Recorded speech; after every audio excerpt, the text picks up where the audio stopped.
Ang Pasko ay panahon ng mga pangarap.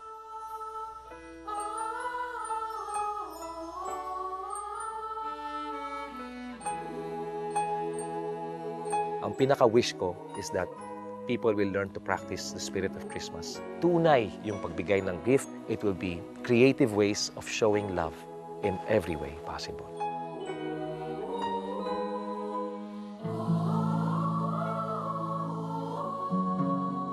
Hindi lahat ng tao merong oportunidad para tumulong. Pero once na may tumulong at kaya mong tulungan, tulungan mo na. Kaya lumapit siya yun, ibig sabihin meron kang maitutulong sa kanya.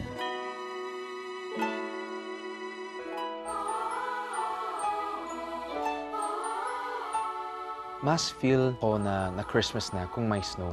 Namimiss ko talaga yung pamilya ko dahil sanay na ako sa kasama ko sa pamilya ko pag Christmas. Medyo matagal na rin kami nagse-celebrate ng Christmas ng hindi buo. Yun ang wini-wish ko, na sana, kahit man hindi ako nakarating kung nasaan ako ngayon, sana hindi na lang kami nagkahiwa-hiwalay. Ang tawag sa amin ng caroling sa Samar, katsarit. Yung para bagang pag-alala noong journey ni Mama Mary at Saint Joseph. Sinasagot yun ng may-ari ng bahay. It was a conversation in song. At as we talk now, namimiss ko yun. Iba yung feeling talaga pag nakakita ka ng taong nakangiti dahil sa ginagawa mo. Yun yung matuturing kong napakalaking blessing na binigay sa akin ni God. Makapagpasaya ng tao kahit sa maliit na paraan. Yung favorite memories ko talaga every year, pag nasa audience yung mom ko, tapos may performance kami sa school for Christmas. Mag-uumpisa pala. Hinahanap ko siya. Tapos pag nakita niya ako, yung hindi ko malimot yung face niya magla-light up na. Nagsisilbi ako sa mga elders. Pag Pasko, meron kaming big party. Iba yung feeling na hindi lang sa pamilya ko, nasi-share ko yung blessings ko. Sa ibang tao, ang perception nila pag Pasko, kailangan maraming pagkain. Pero sa mga kapuspalad, hindi lamang naman yun ang pwedeng magpasaya. Maaaring kasi kumpleto kayo sa pamilya. Tsaka ako naniniwala na ang Pasko talaga ang sentro bata eh. Ito ko yung saya nila talaga. Na at least merong isang araw sa isang taon na maaalala nila parati growing up. Ganun kasimple ang kasiyahan ng bata. Sana mas marami pa na umunawa, na maintindihan kung ano kalagayan ng ating mga kababayang mahihirap.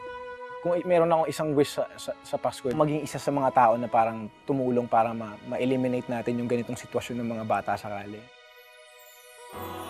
Basta buong family ko, kasama yung mga anak ko, okay na sa akin.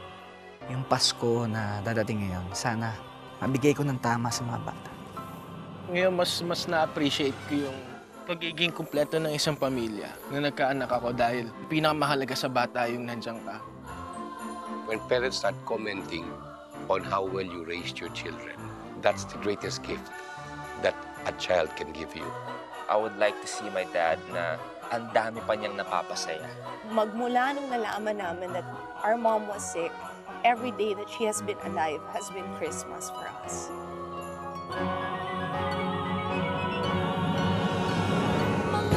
Tuwing darating ang Christmas, wala na akong ibang inisip kung hindi kaligayahan, kasiyahan, kasama ng mga pamilya. Yung mga anak siyempre, ng blessing namin, lahat sila nagpupunta sa bahay. Masaya sa pamilya namin dahil malaking party. Pati hindi ko pamilya, hanggang doon din, nagpupunta rin doon.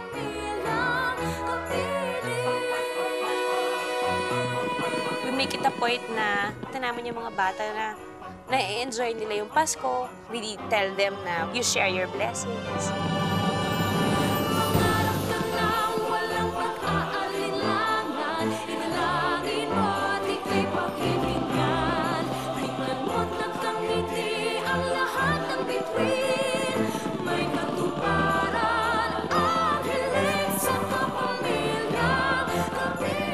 Ang Pasko is really just a representation of what life should be all about. At ang ibig sabihin nito ay pagmamahal lamang eh. Wala nang iba pa.